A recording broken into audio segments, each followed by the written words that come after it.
a dream to achieve. I always say that the only courage you'll ever need is the courage to realize your own life's dreams. But if you don't have one, start dreaming today and start believing that having a dream will help you achieve it. If you're willing to let each step of the way unfold naturally, you don't even need to put it down on paper. But I do know that it will help you express it to others as well as to yourself.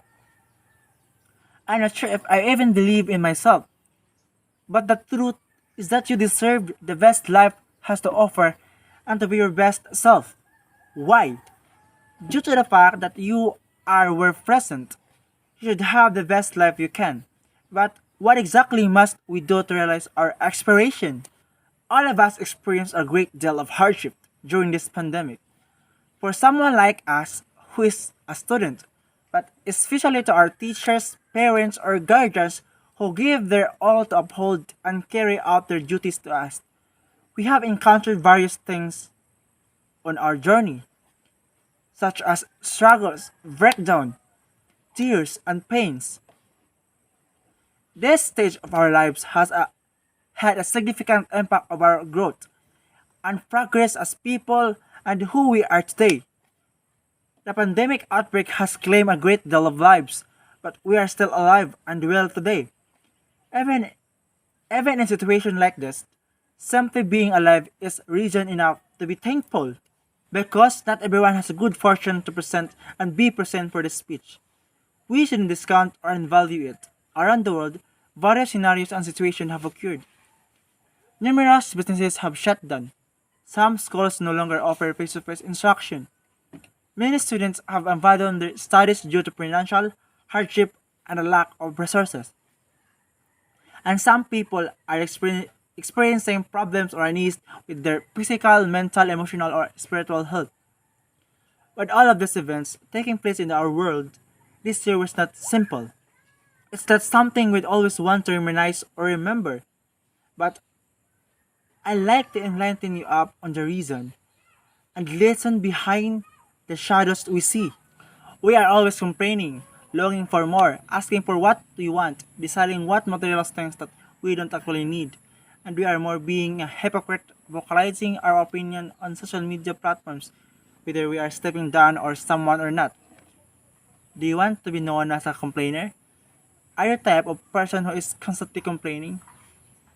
Are you one of those citizens in our country who always want things to be better but never complains about our government's health protocols?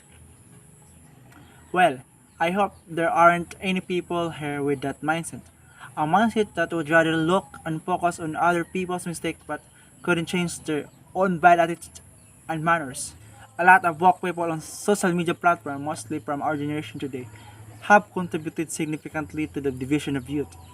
We may not notice it, but the way we prove ourselves and fight for others is not in a proper way or manner.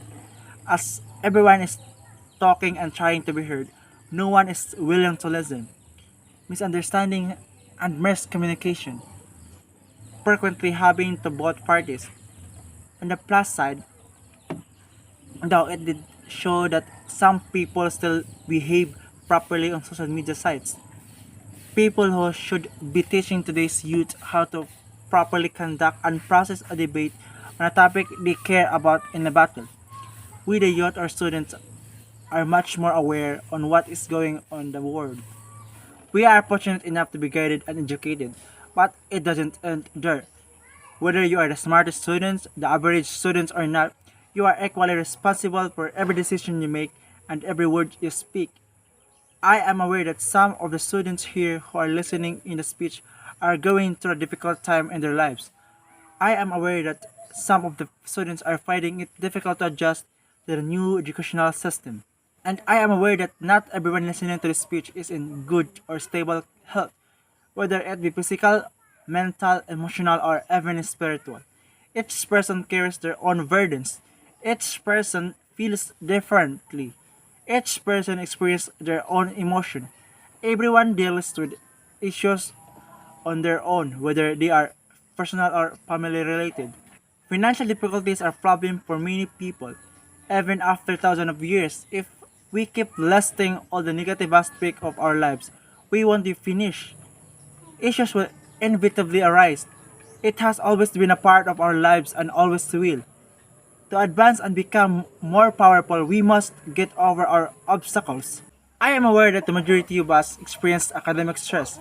I would like to give each of us recognition, appreciation, and a way to our back. We are all working very hard. Some people might be worried about their academic performance, but I want to reassure that diligent students who are thinking that their efforts are not ignored. It has occasionally been counted since the beginning. I am aware that each of us has a capacity to change. We have the power to change and accept who we really are. Now is the time for us to let go all the negative thoughts we have been holding onto. All those what ifs that were keeping us from moving forward and going after our happiness. We are studying because we want to pursue our dreams for our families, for ourselves, and for any reasons that may come up along the way. We must take care of our well-being despite our determination and positivity in order to not lose ourselves while we're on our way. We must find a focus on what inspires us, on our abilities, on what we can accomplish. Even a tiny bit of progress counts toward our overall goal. If we don't succeed, keep going and you'll get the sweetest reward right away.